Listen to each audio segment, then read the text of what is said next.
સંઘ પ્રદેશમાં પણ વરસાદે તોફાની બેટિંગ કરી છે। દાદરાનગર હવેલીમાં 4 ઇંચથી વધુ વરસાદ ખાબકતા પાણી ભરાઈ ગયા છે। આ દ્રશ્યો દૂધની ગામના છે, જ્યાં સરકારી શાળા નજીક ખનકી નાળું ધોવાઈ જતા વિદ્યાર્થીઓએ હાલાકીનો સામનો કરવાનો વારો આવ્યો હતો।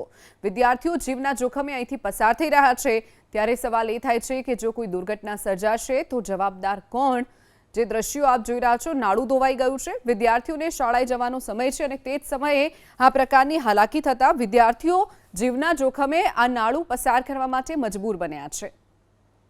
4 ઇંચથી વધુ વરસાદ ખાબકતા પાણી ભરાઈ ગયા છે। આ દ્રશ્યો દૂધની ગામના છે, જ્યાં સરકારી શાળા નજીક ખનકી નાળું ધોવાઈ જતા વિદ્યાર્થીઓએ હાલાકીનો સામનો કરવાનો વારો આવ્યો હતો।